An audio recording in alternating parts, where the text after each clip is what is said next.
دغه سرې ګرمۍ ته چې دا مسلمانان دا ګاډیګانې چلوي دا له مستۍ نه چلوي دا له مجبوریت چلوي. ما او تا ته خو 100 قسمه خوراکونه په دسترخوان باندې ایښودل شوي، خو کله هم د خپل ګاونډي تصور کړی؟ کله هم دغه چې دا بازار کې ګاډۍ چلوي د دې سوچ او تصور هم کړی چې ده به نن څو روپۍ ګټلي وي په دې ګاډۍ باندې؟ په همدې روژه کې زه له داسې حالاتو سره مخامخ شوی یم. یو ملګري ته مې وویل بېګا هم روژه ماته کې څه شی وخوړل؟ سر یې ټیټ کړ غلی شو. ما ورته ویل رښتیا به راته وایې؟ وایي چې وچه ډوډۍ وه، چای هم راته کړی. راځئ د بیچاره مسلمانانو لاسنیوی وکړو، راځئ د خپلو ګاونډیانو نه ځانونه خبر کړو، راځئ د خپل ولایت له بیچارهګانو نه ځانونه خبر کړو، راځئ له خپلو یتیمانو او کونډو نه ځانونه خبر کړو، راځئ د خپله ګوله له دوی سره نیمه کړو، راځئ د دوی دعاګانې واخلو. د مازدیګر چې موږ راتلو نو دا ځوانان هم په دې بازارونو کې لیدل، لوڅ سر های هوی اچولی و، ګڼه ګوڼه وه په دې بازارونو کې. راځئ د روژې نه میله نه جوړوو، د روژې نه د ثواب ګټلو یوه موقع جوړه کړو. همدغه وخت دی چې ذکر اذکار وکړو. ته چې په بازارونو کې ګرځېږې نو خدای 11 میاشتې په بازارونو کې وګرځېدو. راځئ د قرآن کریم ترجمې ته کښېنو چې د الله رحمت هلته ورېږي. راځئ جومات کې قرآن کریم راواخلو، تلاوت وکړو، فیسبوکونه چوټي کوي. او همدارنګې د دې مبارکې میاشتې په مورد باندې غږېږو چې الله عز وجل زموږ او ستاسو نصیب پکې وکړه. نبی کریم صلی الله علیه وسلم به دعا کول اللهم بارک لنا فی شعبان وبلغنا رمضان. ای الله موږ ته د شعبان المعظم په میاشت کې برکات را نازل کړي، او ای الله موږ رمضان المبارک ته ورورسوي. د دې میاشتې په باب به نبی کریم صلی الله علیه وسلم دعا فرمایله خدا رمضان ته مو ورسوي. د دې میاشتې فضایل په یوه روایت کې نبی کریم صلی الله علیه وسلم فرمایي که د دې په فضایلو باندې تاسو خبر شوئ چې په رمضان المبارک کې څومره لوی خیرونه او برکات پراته دي، تاسو به دا تمنا وکوئ چې کاشکې ټول کال روژې وای، کاشکې دا مکمل کال 12 میاشتې الله موږ ته روژه ګرځولې وای. دومره لوی خیرونه او لوی برکات په دې میاشت کې پراته دي. خو الله ته به دا سوال هم کوو چې الله د دې میاشتې له برکاتو او خیرونو هم خدای مه بې برخې کوه. الله ته به دا سوال هم کوو چې الله تا د رحمت دروازې په موږ باندې مه بندوه. ای الله د دې میاشتې چې څومره برکات رسول الله صلی الله علیه وسلم ذکر کړي دي خدای موږ ته یې رانصیب کړه. طبعا د دې په روژو کې تکلیف موجود دی. قرآن کریم کې الله عز وجل د تسلی دپاره موږ ته فرمایي یا ایها الذین آمنوا کتب علیکم الصیام کما کتب علی الذین من قبلکم. ای هغه کسانو چې تاسو ایمان راوړئ تاسو باندې روژه فرض کړل شوې ده لکه څنګه چې په هغه امتونو باندې چې له تاسو نه پخوا تېر دي دا فرض وه. نو یوازې د دې امت محمدي صلی الله علیه وسلم خاصه نه ده روژه، بلکې د اسلام نه مخکې چې څومره امتونه تېر دي، هغه که د موسی علیه السلام امت و، هغه که د حضرت عیسی علیه السلام امت و، هغه که د ابراهیم علیه السلام دوره وه، که د اسماعیل علیه السلام قوم و، او که د یعقوب علیه السلام و د یوسف علیه السلام، که د نوح علیه السلام زمانه وه، حتی که د حضرت آدم علیه السلام زمانه وه، روژې پکې موجودې وې. دا داسې یو عبادت دی چې په ټولو امتونو کې موجود و، خو البته چا کې لږ او چا کې ډېر. د دې امت دپاره الله عز وجل رمضان المبارک منتخب کړ. تاسو به د رمضان المبارک د میاشتې، دا رمضان په آسماني میاشتو کې د یوې میاشتې نوم دی. کال 12 میاشتې وي. لومړنۍ میاشتې محرم الحرام ده، او دوهمه میاشتې صفر المظفر ده، درېیمه میاشتې ربیع الاول، څلرمه ربیع الثاني، او پنځمه جمادی الاول، او شپږمه جمادی الثاني، اومه میاشت شعبان المعظم د دې روژې نه مخکې چې کومه میاشت وه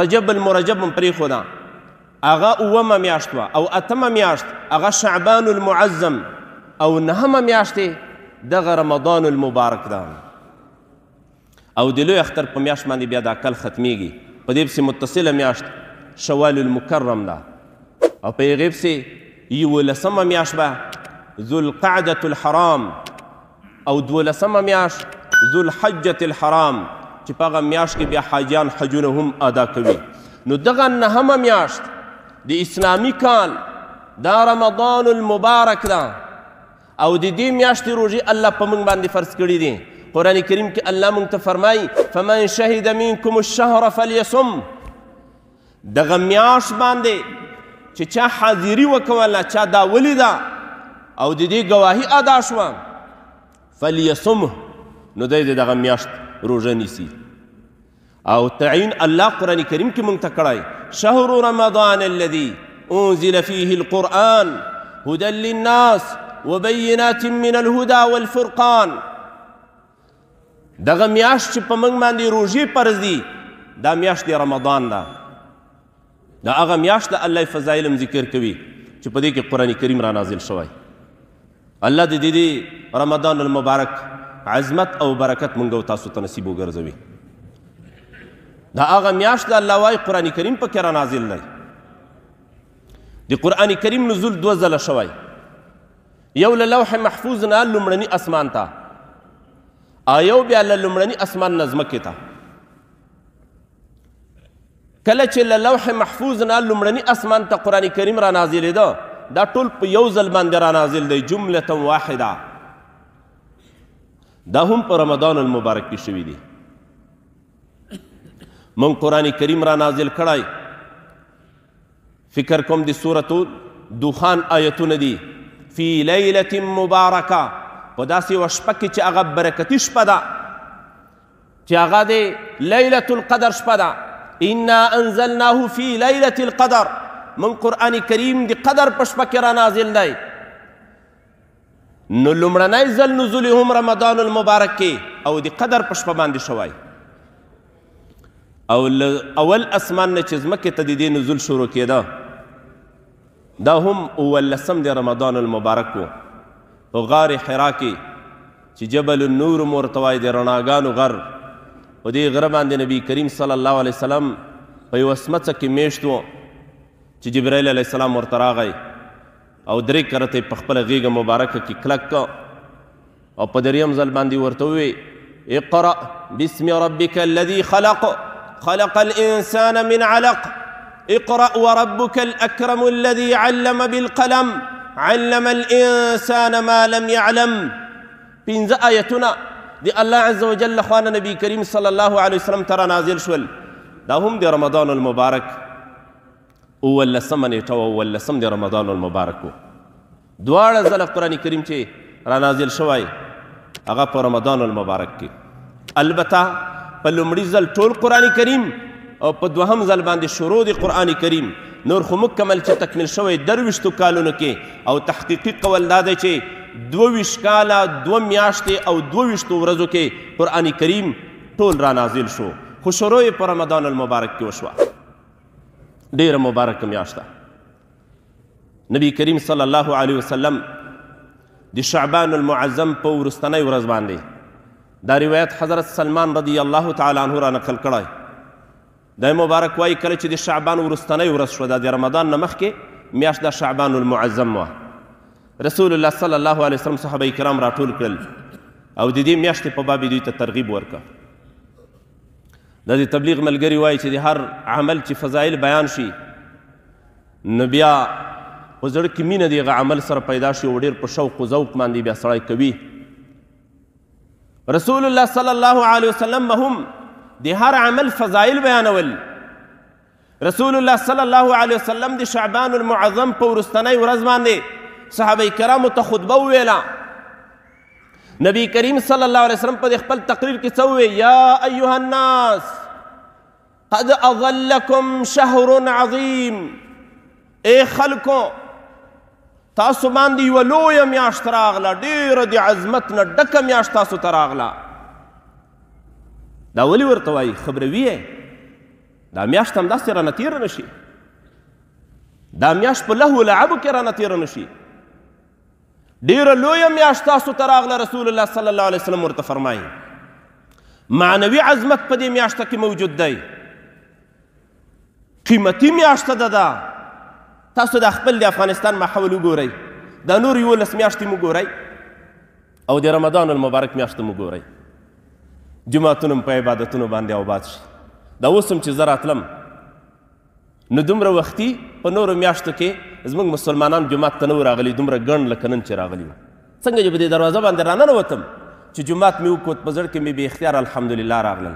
الحمدلله نن خو ډېر مسلمانان راغلي دي. هغه ځای پورې خلک ناست دي څو صفونو کې. مخکې به چې موږ راتلو یو څو نفره به دلته ناست وو، وروسته به ورو ورو راډېرېدل. اما نن له اول نه ډېر راغلي دي. دا د رمضان المبارک برکات دي. یوه لویه میاشت تاسو ته راغله، ډېر لوی عظمت په دې میاشت کې پروت دی. شهر مبارک. رسول الله صلی الله علیه وسلم په خپل بیان کې وویل تاسو ته یوه برکتي میاشت راغله. په عباداتو کې هم برکات دي. د همدې څو ټکو تفصیل بیا وروسته په روایت کې خپله راځي. په روزۍ کې هم والا چې برکات موجود دي. یقین په الله باندې وکوئ، په دې ژوندانه کې هم برکات دي، په طاعاتو او عباداتو کې هم برکات موجود دي. برکتي میاشت تاسو ته راغله. او رسول الله صلی الله علیه وسلم دا ورته وفرمیل شهر فیه لیلة خیر من 1000 شهر. داسې میاشت درته راغله چې په دې کې یوه شپه موجوده ده چې له 1000 میاشتو نه غوره ده، چې هغه د لیلة القدر شپه ده. که دغه شپه الله چاته نصیب کړه نو په دې شپه کې الله ته بندګي کول، الله ته عبادات کول چې لیلة القدر ورته ویلی کیدای شي. نورو جمعو کې چېرته مستقل بیان هم په دې باندې راشي. 1000 میاشتو نه که 1000 میاشتې الله ته بندګي وکوې، د دې یوې شپې عبادت ترنه افضل دی. داسې یوه میاشت الله تاسو ته نصیب کړې ده. او نبی کریم صلی الله علیه وسلم دا مو فرمیل جعل الله صيامه فريضة وقيام ليله تطوعا. د دې میاشتې روژې دا الله عز وجل په تاسو باندې فرض ګرځولي دي. دا فریضه ده. د هره ورځ به د دې روژه نیسئ. که چا قصدن دا وخوړه 15 روژې په ده باندې لازمیږي. دا به نیسئ، دا به خامخا نیسئ. دا فریضه ده د الله عز وجل. لکه څنګه چې لمونځ دا د الله په فرایضو کې یو فرض دي او د اسلام په بناو کې یوه بنا ده. روژه هم د اسلام په بناګانو کې یوه بنا ده. دا د اسلام جوړښت، دا د اسلام بدن جوړ شوی له روژې دی، له لمانځه جوړ دی، له زکات او حج جوړ دی، له کلمې جوړ دی. د دې روژې الله فرض ګرځولی دي. وقیام لیله تطوعا. او د دې میاشتې د شپې قیام الله ته په تراویحو باندې درېدل، الله ته نوافل ترسره کول، ټوله شپه الله ته ویښه تېرول، دا الله نفل ګرځولی دي. دا فرض نه دي، خو البته زیاته ګټه په دې کې موجوده ده. تراویح چې دي دا سنت دي.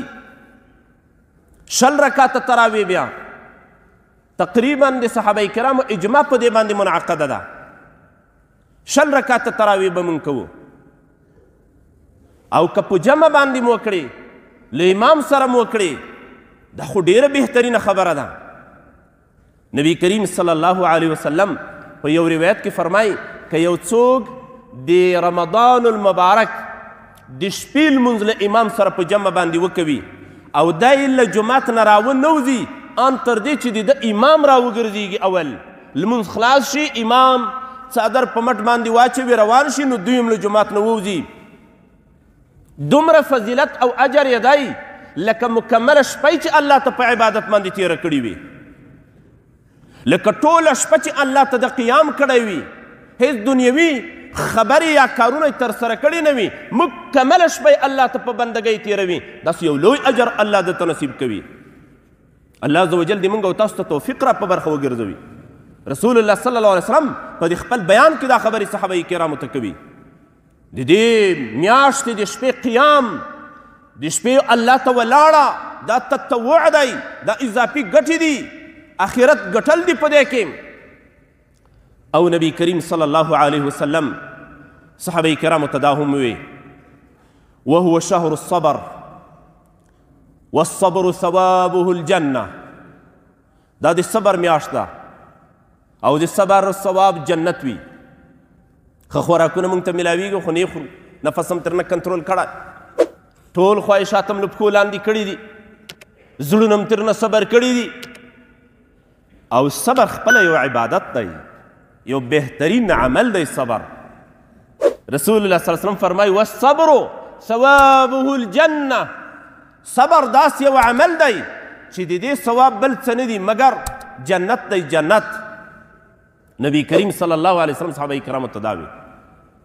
او رسول الله صلی الله علیه وسلم دا وفرمیل وهو شهر المواسات، دا داسې میاشت ده چې د همدردیو میاشت ده، یو بل سره به همدردي کوو. الله دې موږ او تاسو ته توفیق را په برخه کړي. همدردي ډېره ضرور ده په تیره بیا د افغانستان غوندې مسکین او بیچاره مملکت کې. څومره ډېر بیچارهګان خلک موږ لرو، څومره ډېر غریبانان لرو. په دې خپل ګاونډ کې سوچ او فکر وکوئ، په دې خپل ښار کې سوچ او فکر وکوئ، خپله ولسوالي، خپله علاقه او سیمه دې باندې یو نظر واچوئ. څومره مسکینان موږ دلته لرو. دغه سرې ګرمۍ ته چې دا مسلمانان دا ګاډیګانې چلوي، دا له مستۍ نه چلوي، دا له مجبوریت چلوي. دا سره لمر ته چې ولاړ وي، په خوله باندې روژه م وي، لوی لوی ټرکونه ولاړ وي، دا د سیمټو بورۍ کوزوي او د وړو بورۍ کوزوي، خړ سپېروي. دا خلک له مستۍ نه دي راوتلي، دا خپل بچیانو ته حلاله روزي ګټي. ما او تا ته خو 100 قسمه خوراکونه په دسترخوان باندې ایښودل شوي، خو کله هم د خپل ګاونډي تصور کړی؟ کله هم دغه چې دا بازار کې ګاډۍ چلوي د دې سوچ او تصور هم کړی چې ده به نن څو روپۍ ګټلي وي په دې ګاډۍ باندې، او ده ته به نن په دسترخوان باندې څومره شیان ایښي وي. کله مو هم د خپلو بیچاره یتیمانو او د کونډو بورو احساس کړی؟ کله م زړه ته د دوی روژه ماتی هم راغلی دی؟ رسول الله صلی الله علیه وسلم په بیان کې دا ورته وایي صحابه کرامو ته وهو شهر المواسات، دا د خواخوږۍ میاشت ده، دا د همدردۍ میاشت ده. په یوه بل مسلمان باندې به زړه دردوو. نبی کریم صلی الله علیه وسلم د همدردۍ ترغیب صحابه کرامو ته ورکوي. او دا همدردي عادي مه بولئ، یو د رمضان نه بغیر همدردي ده، یو په رمضان کې ده. نبی کریم صلی الله علیه وسلم ته یو صحابي وایي ای الصوم افضل بعد رمضان، د رمضان المبارک نه وروسته بل کومه روژه بهتره ده؟ رسول الله صلی الله علیه وسلم ورته وایي صوم شعبان لتعظیم رمضان، د شعبان المعظم میاشت چې د رمضان نه مخکې ده، دا بهترینې روژې دي لپاره د تعظیم د رمضان چې وروسته رمضان را روان دی په تا پسې، ته به د تیار آمادګي نیولې وي. بیا صحابي ورته وایي ای الصدقه افضل، کومه صدقه ډېره غوره ده؟ کومه صدقه یا رسول الله صلی الله علیه وسلم؟ کوم وخت کې صدقې ډېر ثواب لري؟ رسول الله صلی الله علیه وسلم ورته فرمایي صدقه فی رمضان، هغه صدقه چې په رمضان المبارک کې وي دا تر ټولو بهترینه صدقه ده. اولې بهتره ده. همدغه اوږد حدیث چې ما تاسو ته شروع کړی دی، په دې کې نبی کریم صلی الله علیه وسلم یو ټوټه دا وایي من تقرب فيه إلى الله بخصلة كان كمن أدى فريضة فيما سواه.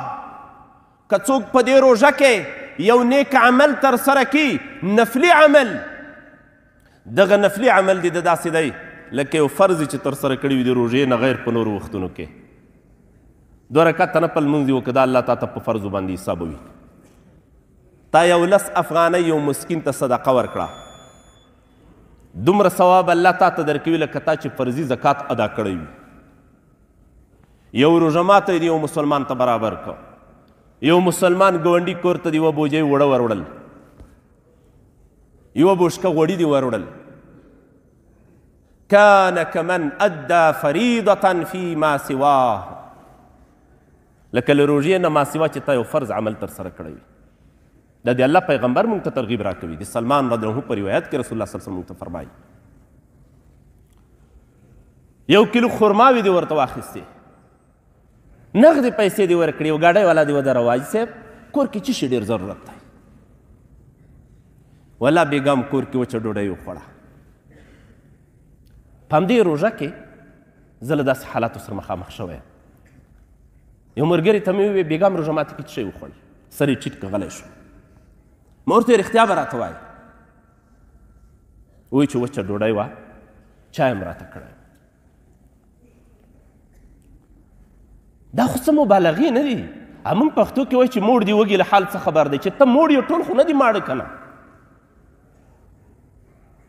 ته خو لږ پلټنه وکوه د دې مسکینانو د بیچارهګانو له حال نه ځان خبر که چې هغه په کوم حال باندې تا ته 20 قسمه خوراکونه ایښي دي ټولو ته خو داسې 20 قسمه خوراکونه نه دي ایښي که نه نبی کریم صلی الله علیه وسلم فرمایي كان كمن ادى فريضة ومن ادى فيه فريضة كان كمن ادى 70 فريضة فيما سواه او که چا په روژه کې یو فرض عمل ترسره که داسې دی لکه 80 فرایض دي چې د روژې نه ماسیوه په نورو وختونو کې ترسره کړي وي نو د روژې خو فضایل دي نوافل د الله په فرضو بدلوي او فرض الله په 80 فرضونو تاسو ته بدلوي دا شهر المواسات د همدردۍ میاشت ده لږ په زړه کې درد پیدا کول پکار دي دا خېټه خو نه مړېږي د خپلې خېټې ته خو موږ ټوله ورځ لګیا یو خدمات یې کوو دا خو نه مړېږي او یقین په الله باندې وکوئ چې په دې کې یو معنوي سرور موجود دی خوند موجود دی دا بل ته ورکړه څه ده یو 15 روپۍ یو 10 روپۍ یو 100 روپۍ وس منده په خپل وس باندې مکلف دی دا د یو مسکینو دې کې یو بېل خوند موجود دی زړه ته یو سکون او اطمینان میلاویږي او خپله خېټه خو نه ډکېږي هر څومره خوراکونه چې موږ وکړو سبا یې بیا غواړي بله ورځ بیا غواړي راځئ د بیچاره مسلمانانو لاسنیوی وکړو راځئ د خپلو ګاونډیانو نه ځانونه خبر کړو راځئ د خپل ولایت له بیچارهګانو نه ځانونه خبر کړو راځئ له خپلو یتیمانو او کونډو نه ځانونه خبر کړو راځئ د خپله ګوله له دوی سره نیمه کړو راځئ د دوی دعاګانې واخلو نبی کریم صلی الله علیه وسلم په یو حدیث مبارک کې فرمایي د دریو کسانو دعاوې الله زر قبلوي یو په هغې کې امام عادل دی یو عادل بادشاه او بل د روژهدار دعا چې کله دی روژه ماتې ته ناست وي په دې وخت کې الله تعالی سونه لپه کړي ای الله ډوډۍ راته ایښې ده خو ستا امر لا نه دی راغلی وخت نه دی داخلی الله زه نو دا ډوډۍ ستا د امر له امله نه خورم ای الله زما دا دعاګانې قبولې کړي دا دعا الله قبلوي په توجه یې د الله نه وغواړه بلا تشبیه لکه بچی چې خپل پلار ته زاری کي الله ته زاری وکړه الله ته وژاړه الله داسې فرض کړه چې الله عز وجل ته وینې په دې خپلو سترګو باندې لکه مخامخ چې یو چا ته ژاړې الحاح وکوئ په دې دعاګانو کې الله ډېر مهربانه ذات دی له یو بنده نه چې ډېر څه غواړي او ډېر ورپسې شله شي هغه ته غوسه ورځي سره پسې شلی بې عزته کوي د خلکو په مخ کې او شرعا هم دا ښه کار نه دی چې یو چا پسې کوړی کالیو نه دې نیولی وي کلک ولا ماته به څه راکوې خو الله په دې الحاح باندې خوشحاله کیږي الله ته چې څومره زاری کوي الله دا درنه غواړم خدا راکوې به یې څومره چې زیاته مبالغه په دې غوښتنه کې کوي الله په دې باندې خوشحاله کیږي څومره چې الله ته ډېر ژاړې څومره چې ډېرې زارۍ الله ته کوي الله په دې باندې خوشحاله کیږي او رسول الله صلی الله علیه وسلم فرمایي د مظلوم دعا دا الله عزوجل نه رد کوي خیرې یې نه رد کوي دعاګانې کله چې دغه مظلوم صابر انسان وي څومره چې سړی ډېر بیچاره وي او که د ده درد یې لرې کړم بې اختیاره به دعاګانې درته کوي بې اختیاره خوشحال به وي نو ته څه فکر کوي چې هغه دعاګانې د موږ بیا بس نه دي نو رسول الله صلی الله علیه وسلم وفرمیل دا د مواسات میاشت ده، دا د همدردۍ میاشت ده، له یو بل سره به همدردي کوو. دوکاندارانو ورونو نه مو غوښتنه دا ده چې د الله خاطر د روژې میاشت د خپلو پیسو ګټلو ذریعه مه ګرځوئ. دا د پیسو سیزن مه ګرځوئ. ولا روژه راغله نو سیزن دی، ډېرې ګټې به مونږ په دې کې وکړو. 11 میاشتې مونږ دغه تجارت وکړو، 11 میاشتې مونږ دا ګټې وکړې، ماړه نه شو. چېرته مونږ ونه وي چې بس دي. د دنیا حریص مړیږي نه، که دا ټوله دنیا سره زره ورته وګرځېږي بیا هم نه مړیږي. د الله پیغمبر وایي که به ستا خوړی د سرو زرو وبهیږي خوړه، بیا به وایي یاره چې دویم هم وایي. دا خو یوه ده چې دوه وایي نو بیا به یې ډېر خوند کړی. که دوه خوړونه یې د سرو زرو وبهیږي نو بیا وایي یاره چې دریم هم وایي. مړښت خو نشته. راځئ دغه رمضان المبارک د عبادت دپاره منتخب کو. راځئ په خپلو مسکینانو باندې ورحمیږو. او دا زیری زه تاسو ته درکوم چې په دې رمضان المبارک کې که ته په مظلوم مسلمان باندې رحم وکړو، په دې سره به د تا دنیا کمیږي نه. دا له ما واوره، بیا د ځان سره تجربه که. الله به د تا سرمایه ډېروي. رسول الله صلی الله علیه وسلم فرمایي په صدقه باندې مال کمیږي نه، ډېریږي. یو بیچاره به درته ودرېږي او هغه به له تا نه څه غواړي، ته به ورباندې پوه شي چې والله پیسې ورسره کمې دي. شی ارزانه ورته بیه کړه. د ده غیرت هم له پښو مه لاندې کوه، ښه په ارزانه بیان دې ورکړه. غوړي دي په څو دي؟ مثال په ډول باندې په 1000 افغانۍ دي، دا خو په 1500 دي. نه دا خو ډېر ارزان شوي دي. اوس تا ته یې درکوم، ورېږه. همداسې ورته وایه چې دي په 1000 خیر تا ته 1500 راکړه، دا هم دې ما بس دي. دا نیمې مې د الله د رضا دپاره تا ته بخلي دي. ته د الله په مخلوق باندې رحم وکړه. ته بیا وګوره چې الله په تا باندې رحم کوي او که نه یې در باندې کوي. ته د الله د بندګانو سره سهولت وکوه. نو تا خو اوس دغه روژه د دې دپاره چې د رحمت میاشته تا خو د قهر او د غضب میاشته وګرځوله. تا خو نرخونه نور هم لوړ کړل. تا خو دغه میاشت د پیسو ګټلو سیزن د ځان دپاره وباله. یار همدغه مې سیزن ده چې ښې پرېمانه پیسې پکې وګټم. په بیچارهګانو باندې دې لا ظلم شروع که.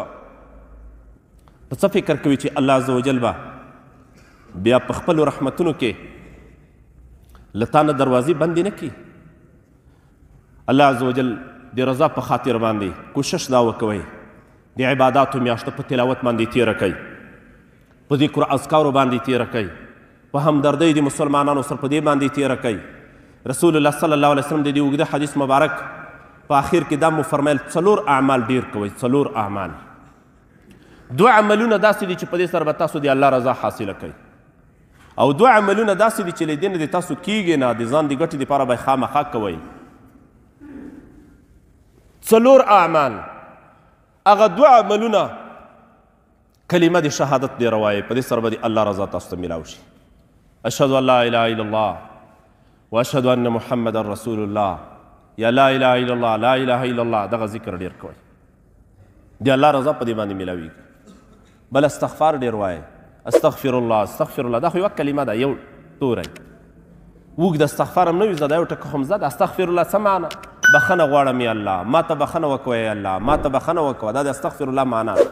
دا ډېر وایئ. او 2 چې د تاسو د هغې نه نه کېږي، یو د اور د جهنم نه پناه ډېره غواړئ، او د جنت سوال ځان ته ډېر کوئ چې خدای جنت راته نصیب کړي. نو دا 4 اعمال ډېر کوئ. دغه د قرآن کریم میاشت ده، شهر القرآن هم دې ته وایي. د قرآن کریم تلاوت ډېر کوئ. حضرت عثمان ابن عفان رضی الله تعالی عنه په باب کې یو روایت منقول دی چې په رمضان المبارک کې به هره ورځ قرآن کریم خلاصوه، هره ورځ. سبحان الله. عثمان رضی الله تعالی عنه غوندې شخصیت. حسن بصري رحمه الله د ده مربوط هم دا نقل دی چې کله به چې روژه داخله شو نور اعمال به بیا ډېر نه ترسره کول، بلکې زیاته توجه به د قرآن عظیم شان تلاوت ته کوله. حضرت عبدالله ابن عمر رضی الله تعالی عنه په باب هم دا مروي دي چې ده به زیاته توجه هغه د قرآن عظیم شان تلاوت ته کوله. سفیان ثوري رحمه الله یو لوی جل القدر تابعي دی. د مبارک به د احادیثو درسم بند که او ټوله توجه به قرآن کریم ته کوله. شهر القرآن ده، قرآن کریم په دې کې را نازل دی. جبرائیل علیه الصلاة والسلام به نبی کریم صلی الله علیه وسلم ته په هره شپه کې راته په رمضان المبارک کې، او رسول الله صلی الله علیه وسلم به قرآن کریم ورسره تېراوه. لکه شاگرد حافظ چې د خپل استاد سره د قرآن کریم دور کوي، رسول الله صلی الله علیه وسلم به د جبرائیل امین سره تلاوت کاو. کله به چې جبرائیل امین دته راغی نو سخت سخاوتونه به یې بیا کول.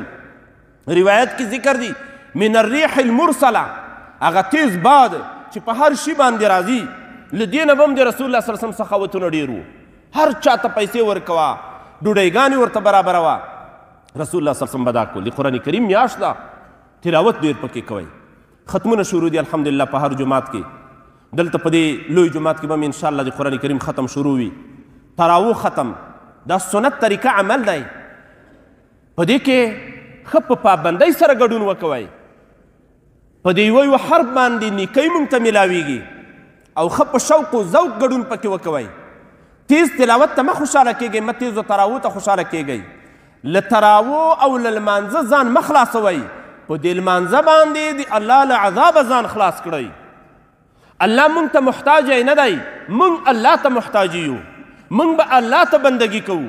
په تلاوت کې وژاړئ، تلاوت آرام آرام وکئ، تلاوت په تدبر باندې وکوئ. دا بکا ژړا په تلاوت کې دا هم یو مستحب عمل دی.